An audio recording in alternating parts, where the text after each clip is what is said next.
موضوع کو بیان کیا. اب یہ تو اسلام کی ہے خوبصورتی ہے اور دقت ہے پردے کے اندر، لیکن اسی کو مغرض افراد اب اس کو دوسری نظر سے دیکھتے ہیں. اسی کو کہتے ہیں اسلام کی تنگ نظری ہے، یہ اسلام کی سختی ہے. تو آپ محفل میں آپ اگر اس قسم کی تقریر کریں تو کہیں گے یہ پرانا مولوی ہے، یہ بوڑھے لوگ ہیں کہ یہ پرانے کسی اسلام کی بات کر رہا ہے کہ اس طریقے سے ہمیں جینا ممکن نہیں.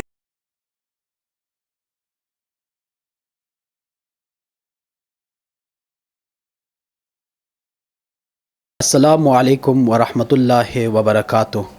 اعوذ باللہ من الشیطان الرجیم، بسم اللہ الرحمن الرحیم. آپ تمام ناظرین کو ایک دفعہ پھر نجف میڈیا پلیٹ فارم کی طرف سے ایام شہادت فاطمۃ الزہرا سلام اللہ علیہا کی مناسبت سے تعزیت عرض کرتے ہیں. قال رسول اللہ صلی اللہ علیہ وآلہ وسلم ما خیر للنساء فقالت فاطمۃ سلام اللہ علیہا خیر للنساء اللہ یرین الرجال ولا یراہن الرجال.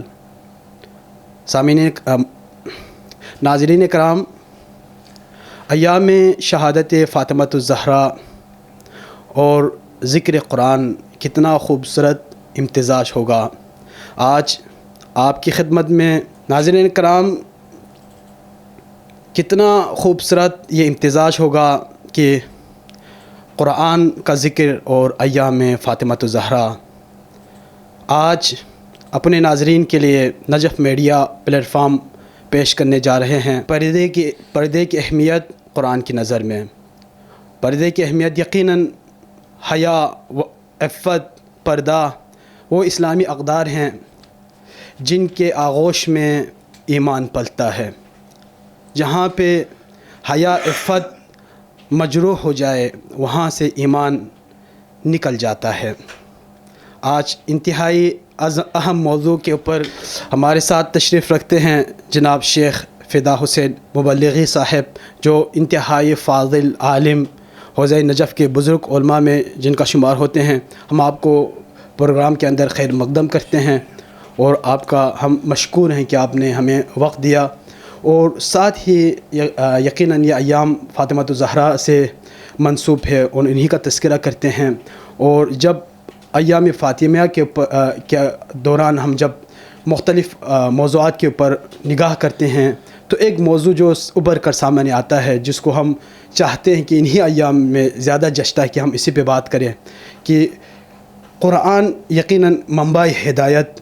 تو اس قرآن کے اندر وہ جو منبع ہدایت ہے اس کے اندر کیا پردے کو لے کر اور پردے کی اہمیت کو لے کر کوئی جو ہے پیغام یا پردے کی اہمیت کو ذکر کیا ہو اور پردے کی اہمیت کو اجاگر کیا ہو؟ اگر آپ ہمارے ناظرین کو اس کے اوپر اگر کچھ روشنی ڈال سکے تاکہ ناظرین آپ کے جو ہے گزارشات سے مستفید ہو سکیں. سب سے پہلے آپ لوگوں کا بھی شکریہ کہ آپ لوگوں نے ہمیں ادھر کچھ بیان کرنے کا موقع فراہم کیا. اور اعوذ باللہ من الشیطان اللعین الرجیم، بسم اللہ الرحمن الرحیم، الحمدللہ رب العالمین والصلاة والسلام علی سید الانبیاء والمرسلین محمد وآلہ الطیبین الطاہرین المعصومین المظلومین ولعنت اللہ علی اعدائهم اجمعین من یومنا هذا الى قیام یوم الدین. اما بعد فمن کلام لخالق السماوات والارضین. بسم اللہ الرحمن الرحیم. وقرنا فی بیوتکن ولا تبرجن تبرج الجاہلیت الاولی. ناظرین کرام، آج نجف میڈیا کے توسط سے قرآن مجید فرقان حمید میں پردے کی اہمیت کے بارے میں اور سیرت حضرت زہرا سلام اللہ علیہا اور حضرت زہرا سلام اللہ علیہا نے بھی اپنے زندگی میں پردے پر کتنی اہمیت دی ہے اور پیغامات دیے ہیں اور آپ نے عمل کر کے بھی دکھایا ہے، اس کے بارے میں مختصر گفتگو کروں گا. تو اس میں سے سب سے پہلا یہ کہ خود پردہ کیا چیز ہے، تو فرماتے ہیں کہ پردہ ایمان کی حفاظت ہے. پردہ خاندان کے وقار کی ضمانت ہے. پردہ معاشرتی بگاڑ سے بچاؤ کا ذریعہ ہے. پردہ عورت کا وقار ہے، حیا ایمان کا زیور ہے، صحیح، اور عفت عورت کی حقیقی زینت ہے، زینت ہے، بے شک. اب اس موضوع پر دیکھا جائے تو قرآن مجید فرقان حمید میں کئی آیات عورتوں کے پردے کے بارے میں، کئی آیتوں میں اس کا ذکر آیا ہے. ان میں سے ایک آیت جس کو میں نے سرنامہ کلام قرار دیا، جس میں خلاق دو عالم ارشاد فرما رہا ہے وَقَرْنَ فِي بُيُوتِكُنَّ.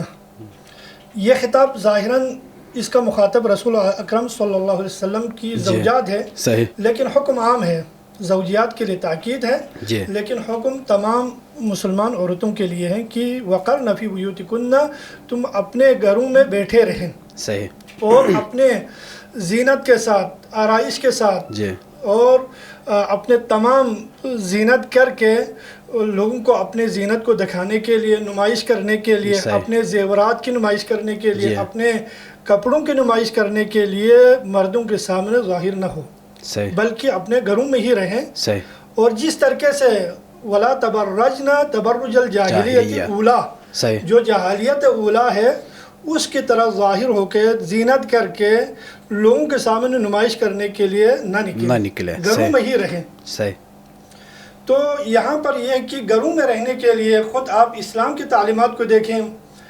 اسلام نے تعلیم دیا ہے کہ اس میں سے ایک نماز ہے، سب سے اہم فریضہ نماز ہے، اور نماز پڑھنے کی جگہ کی فضیلت کے بارے میں یعنی اسلام نے بہت تاکید کی ہے. صحیح، اور یہ بھی تاکید کی کہ مساجد کو آباد کریں، جی، اور حتیٰ کہ فقہاء نے بھی ذکر کیا ہے کہ مساجد میں بار بار جانا مستحب توقیدی کا ذکر کیا ہے. صحیح، اور تمام اکثر مراجع نے اپنے کتابوں میں بھی اس حدیث کو نقل کیا ہے جی، جی، کہ ففی الخبر من مشى الى مسجد من مساجد اللہ فلہ بكل خطوة خطاها حتى يرجع الى منزله 10 حسنات. صحیح، اللہ، صحیح، کہ حدیث میں ذکر ہو رہا ہے کہ کوئی بھی کسی بھی ایک مسجد کی طرف نماز کے قصد سے اگر وہ چلیں، جی، چل کر مسجد کی طرف جائیں، تو اس کا مسجد کی طرف جانا جی، تو حتی یرجع الی منزل ہی ہے، وہاں یہاں سے مسجد کی طرف جانا، پھر مسجد سے واپس گھر آنے تک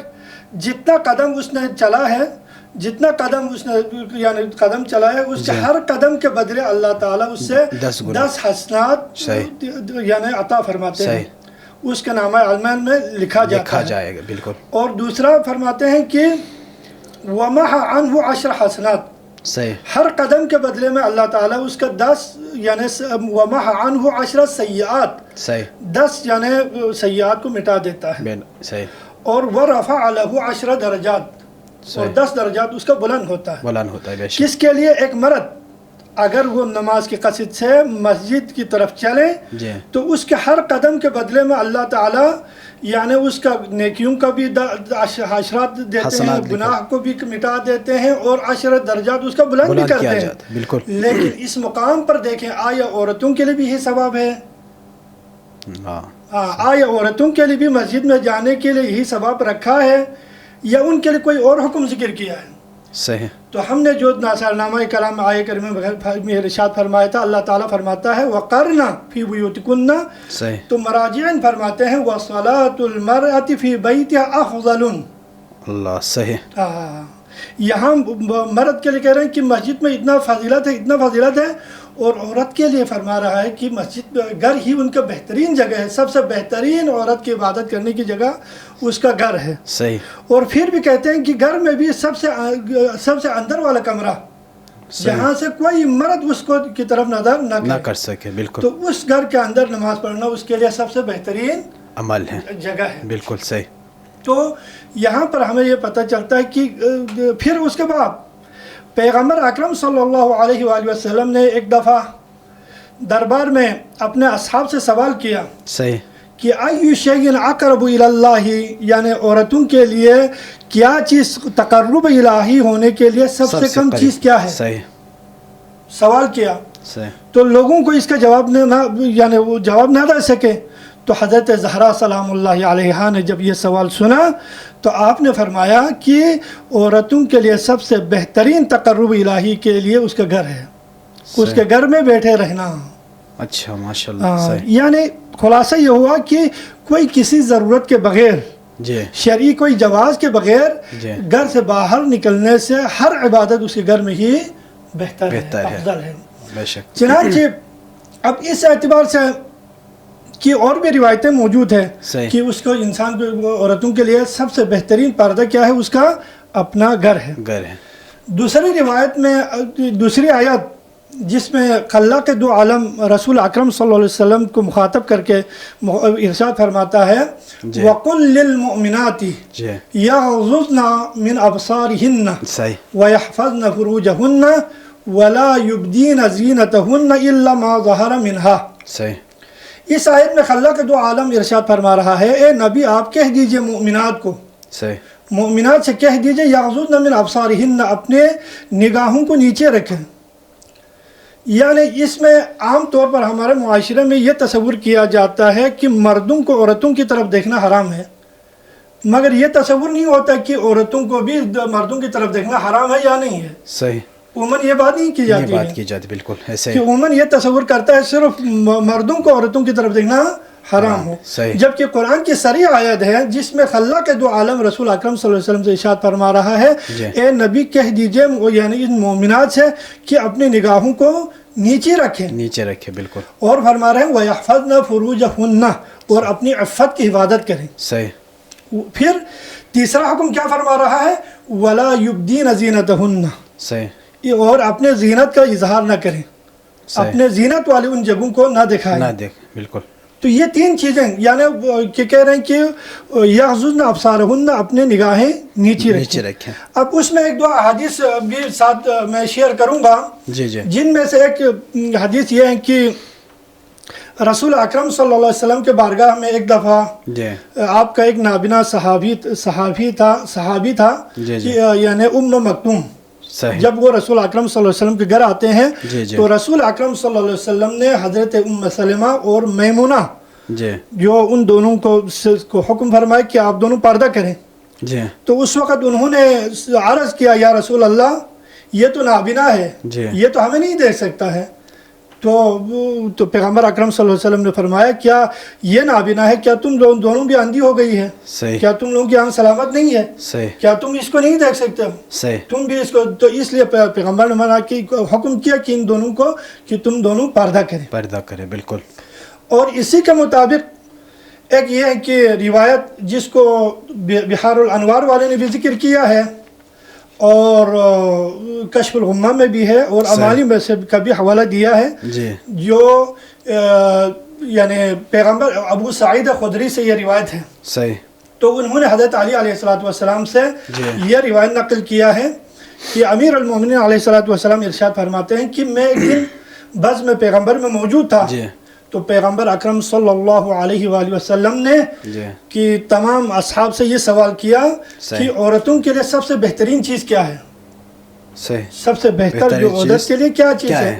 تو اس وقت یعنی مولا فرماتے ہیں کہ وہاں پر کسی صحابے کو اس کا جواب نہیں آیا۔ بالکل جب میں گھر آیا اور حضرت زہرا کے سامنے اس قضیے کو بیان کیا تو زہرا سلام اللہ علیہا نے فرمایا یا ابا الحسن، صحیح یعنی خیر للنساء اللہ یرین الرجال ولا یراہن الرجال، بالکل کہ عورت کے لیے سب سے بہتر یہ ہے کہ وہ نہ کسی مرد کو دیکھے نہ کوئی مرد اس سے دیکھے۔ صحیح ٹھیک یہ ذکر کیا۔ پھر اس کے بعد امیر المومنین علیہ السلام واپس پیغمبر اکرم صلی اللہ علیہ وسلم کے دربار میں تشریف لے گئے، تو اس وقت آپ نے یہ جواب یہ فرمایا، تو اس وقت پیغمبر اکرم صلی اللہ علیہ وسلم نے سوال کیا کہ آپ کو یہ کس نے بتایا؟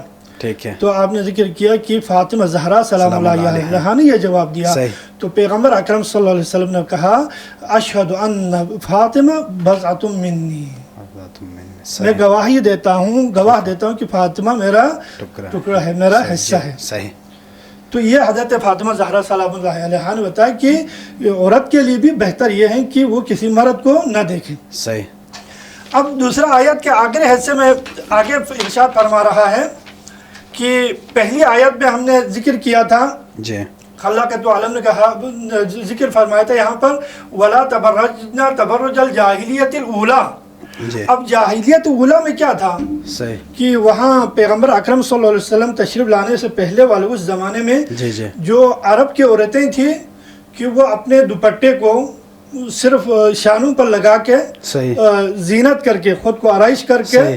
وہ مردوں کے سامنے یعنی ظاہر ہوتی تھی، صحیح. آتی یعنی تھی. اس دور کے اندر اپنے آپ کو ظاہر اپنے کرنا، آپ کو ظاہر کرتے تھے، یعنی خوشبو لگا کے صحیح. پورا زینت کر کے. وہ دوپٹہ نہیں پہنتے تھے. صحیح. اگر دوپٹہ رکھ دیا تو سر کے اگلے والے حصے پر رکھ لیتے تھے، جس طرح آج کل کے معاشرے میں مطلب بھی. پھر ہم دور جاہلیت کی طرف ہی ہمارا رخ ہے. پھر اس زمانے کے بھی یہی صورتحال تھی، یعنی اس کا گردن اور سینے کا اگلا حصہ ظاہر کر کے صرف اگر رکھیں تو صرف یعنی سر کے اگلے حصے پر یا اس کے شانوں پر چادریں تھی. بالکل ابھی یہی فیشن ہے، ایسے ہی ہے. تو اس کو خداوند عالم نے بھی جہالت اولا کہا، تو اس دوسرا جہالت ثانیہ کا بھی اللہ تعالیٰ خبر دے رہا ہے. صحیح. کہ جہالت ثانیہ بھی آنے والا ہے. صحیح. تو یہ جہالت اولا کی طرح تم لوگ نہ چلیں. بالکل. تو پھر قرآن نے کیا فرمایا کہ کیا کرنا ہے جب جاہلیت کی طرح ہم نے اگر پردے کو اس طرح نہیں رکھنا ہے تو قرآن نے دوسرا حکم ذکر کیا.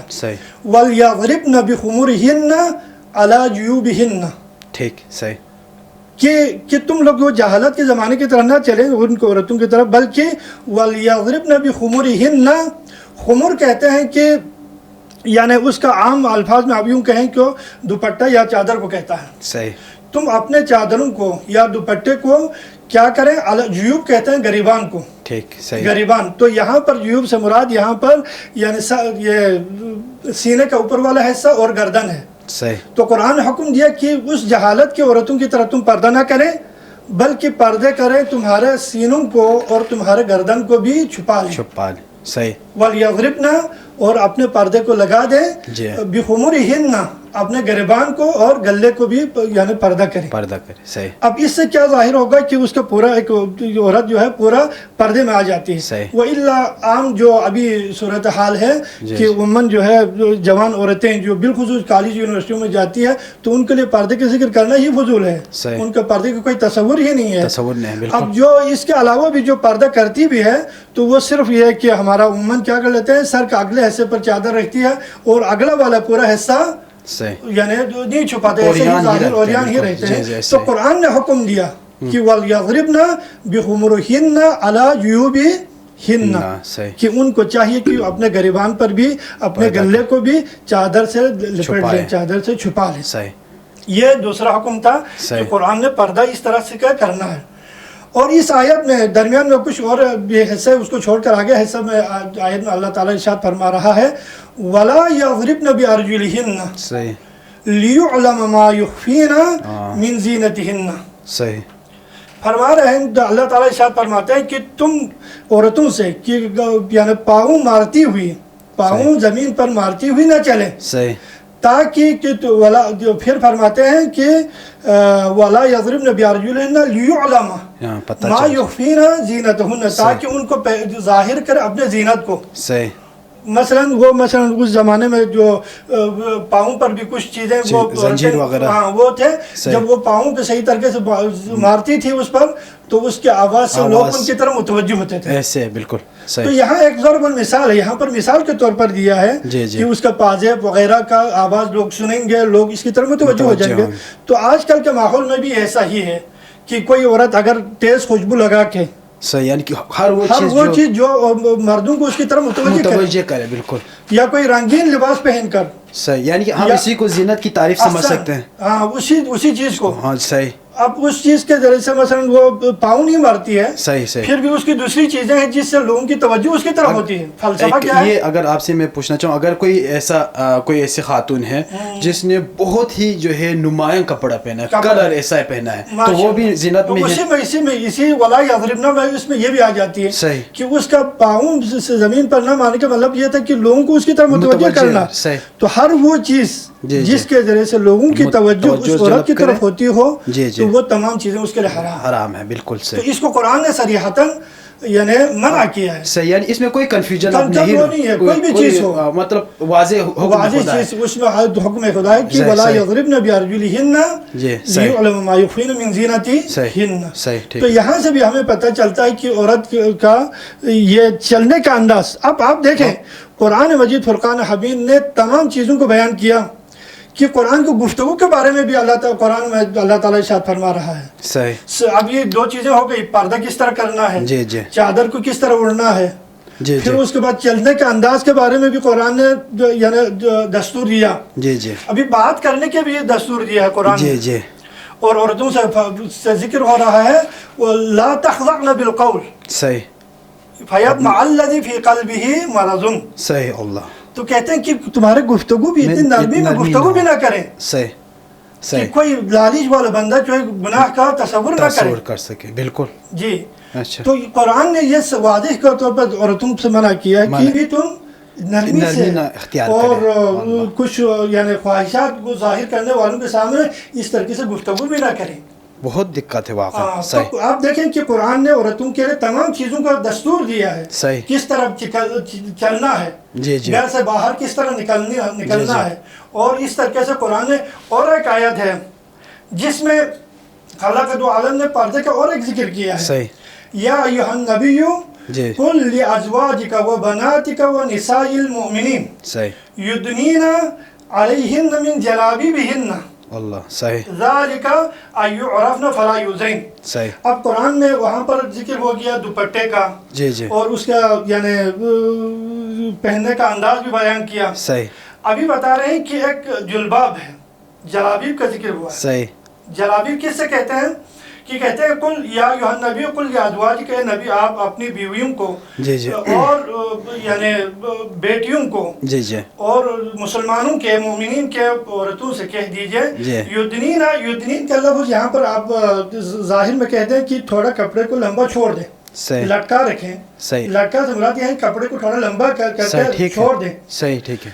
پھر کہتے ہیں من جلابیبہن. جلباب کس سے کہتے ہیں کہ وہ عورت کا وہ یعنی دوپٹہ جو سب سے بڑی ہو, یعنی پورے جسم کو ڈالنے والا وہ کپڑا, جس طریقے سے مثلا عرب میں عبایا کہا جاتا ہے. تو اس کو اسی کے جلابیب سے تعبیر کیا ہے. بہت خوبصورت. تو قرآن نے کیا کہا, دوپٹے پہن لیں, پھر اس کے بعد یہ کریں, پھر اس کے بعد باہر اگر کوئی نکلنا ہو تو اس کو اس جلباب کے ساتھ اس کو بھی پہن کے, اس جلباب کو پہن کے پھر باہر نکلیں اگر کوئی ضرورت کام ہو جائے. صحیح. اب اسی طریقے سے حضرت زہرا سلام اللہ علیہا وقت گھسیٹ کے جا رہی تھی, تو کس طریقے سے عورت کو باہر نکلنا ہے اس کے نمونے کو بھی حضرت زہرا سلام اللہ علیہا نے اپنی زندگی میں یہ دکھا دیا کہ کس طریقے سے ایک عورت اگر کہیں نکلنا ہے تو اس کے نکلنے کا انداز کس طریقے سے نکلنا ہے. تو اس چیز کو بھی حضرت زہرا سلام اللہ علیہا نے بیان فرمایا. اور آخر میں ایک روایت ہے کہ حضرت زہرا سلام اللہ علیہا جب آپ کے یعنی مرض کے آخری ایام میں, جب آپ کے آخری ایام میں مرض کے حالت میں تھے, تو آپ نے ایک دن حضرت فضہ جو حضرت زہرا سلام اللہ علیہا کی خادمہ تھی, حبش سے آپ کے تعلق تھی, تو اس سے آپ نے عرض یعنی فرمایا کہ مجھے عرب میں یہ جنازہ, عورتوں کی جنازہ اٹھانے کا انداز مجھے پسند نہیں ہے, جس سے یعنی عورتوں کا قد و قامت ساخت جو ہے مردوں پر ظاہر ہوتا ہے. مجھے اس چیز سے بہت فکرمند ہوں کہ جب میری موت آ جائیں تو یہ حالت مجھے پسند نہیں ہے. تو فضہ فرماتی ہے کہ میں نے حبش میں دیکھا ہے کہ عورتیں کھجور کے شاخوں سے ایک ڈانچہ بناتے ہیں, اس ڈانچے میں جب کوئی عورت وفات پاتی ہے تو اس کو اس میں رکھتے ہیں, رکھنے کے بعد اس کے اوپر چادر رکھتے ہیں. تو یہ چیز حضرت زہرا سلام اللہ علیہ کو بہت پسند آئی, اور آپ نے حکم دیا فضہ خادمہ کو کہ آپ بھی میرے لیے ایک تابوت ایسا ہی بنا لیں, ایسا تابوت بنا لیں. تو حضرت فاطمہ زہرا کا یہ فرمائش کرنا اس بات کی دلیل ہے کہ حضرت فاطمہ زہرا زندگی کے آخری حصے میں بھی, بلکہ وفات کے بعد بھی, وفات ہونے کے بعد بھی یہ نہیں چاہتے تھے کہ ان کے جسم کی ساخت یا قامت کسی دوسرے مردوں کے سامنے ظاہر ہو جائے. صحیح. بالکل. تو انہی سے ہمیں حضرت زہرا سلام اللہ علیہا کے سیرت سے معلوم ہوتا ہے کہ آپ نے پردے پر کتنی اہمیت دی. جی جی. اور ہم نے قرآن کے بھی ایک دو آیتوں سے یہ بات بیان کرنے کی کوشش کی کہ قرآن مجید نے بھی یعنی عورتوں کا یعنی چلنے کا کس طرح چلنا ہے, جی جی, کس طرح یعنی نکلنا ہے, پردہ کس طرح کرنا ہے, اور پردے کی حدود کیا ہے. اسی آپ نے ماشاءاللہ اب سیرت فاطمہ الزہرا اور قرآن کے امتزاج میں آپ نے جس انداز میں خوبصورتی کے ساتھ جامع انداز میں اسلام کی اس خوبصورت موضوع کو بیان کیا. اب یہ تو اسلام کی ہے خوبصورتی ہے اور دقت ہے پردے کے اندر, لیکن اسی کو مغرض افراد اب اس کو دوسری نظر سے دیکھتے ہیں, اسی کو کہتے ہیں اسلام کی تنگ نظری ہے, یہ اسلام کی سختی ہے. تو آپ اس سے کیا جواب دیتے ہیں؟ وہی آج کل اگر اسلام کو دیکھنا ہے جی جی, تو اسلام کا رسوم تو یہی ہے. جی جی, جس طریقے سے قرآن نے بتا دیا, حدیث نے ذکر کیا. اب یہاں پر ابھی جو بیان کرنا تھا کہ اگر یہی چیزیں اس دور میں اگر آپ کسی عورت کو یا کسی محفل میں آپ اگر اس قسم کی تقریر کریں تو کہیں گے یہ پرانا مولوی ہے, یہ بوڑھے لوگ ہیں کہ یہ پرانے کسی اسلام کی بات کر رہا ہے کہ اس طریقے سے ہمیں جینا ممکن نہیں ہے. تو اسلام نے قانون بیان کیا ہے کہ اگر آپ مردوں کے سامنے بیٹھیں تو کتنے دیر تک اس سے گفتگو کر سکتا ہے, وہ بھی لمٹ کیا ہے کہ آپ ایک نامرد کے سامنے اتنی لمبی گفتگو نہ کریں اور پردے میں رہیں. تو ان کا بھی اسلام نے قوانین, اب یہ جو حدیں ہیں ان کے حقوق کی راہ میں رکاوٹ نہیں, کوئی حقوق نہیں, بلکہ اسلام نے حق دیا ہے کہ اسلام نے عورت کو آزادی دی ہے کہ آپ اپنی پردے کی حفاظت کریں, کہ اس طریقے سے اپنے آپ کو بچا سکتے ہیں, کسی کی طرف محتاج کسی میدان میں کوئی رکاوٹ نہیں ہے. ٹھیک ہے, صحیح. ماشاءاللہ آپ کا بہت ہی ہم شکر گزار ہیں کہ جس انداز میں جس خوبصورتی کے ساتھ آپ نے اس خوبصورت موضوع کو جو ہے ہمارے ناظرین کے لیے پیش کیا, اور اسلام کی یہ خوبصورت موضوع یقیناً اتنا واضح پیغام قرآن کا جو کہ مغرض افراد اس کو یقیناً ایک کنفیوژن خود کریٹ کرتے ہیں, خود اس کو کنفیوژن کا شکار خود کو کرتے ہیں, اور اس طرح سے اس خوبصورت موضوع سے دور رہتے ہیں اور اپنی زندگی میں اس قدر کو, اس اسلامی ویلیو کو ایڈ نہیں کرتے, اور اس کو اسلام کے اس حکم کو ہمارے معاشرے میں جو ہے صنف نازک جو ہے اس کو کی طرف زیادہ اہمیت نہیں دیتے. لیکن اب جس انداز میں جس خوبصورتی کے ساتھ آپ نے اس موضوع کو پیش کیا, یقیناً جو ہے اسلام اسی چیز کو پیش کرتا ہے. قرآن کے اندر بھی یہ واضح حکم ہے, اور نجف میڈیا پلیٹ فارم کا یہی کوشش ہوتی ہے کہ نجف میڈیا پلیٹ فارم سے اس طرح کے اسلامک موضوع اور اس طرح کے اسلام کے اقدار ناظرین کے لیے بہت ہی سادہ اور بہت ہی واضح الفاظ میں ان ایام کے اندر پیش ہوتا رہے. انشاءاللہ یہ کوشش ان ایام میں خصوصیت کے ساتھ جاری رہے گی, اور انشاءاللہ اگلے آنے والے ایام کے اندر بھی اس طرح کے موضوعات نجف میڈیا پلیٹ فارم اپنے ناظرین کے لیے پیش کرتا رہے گا.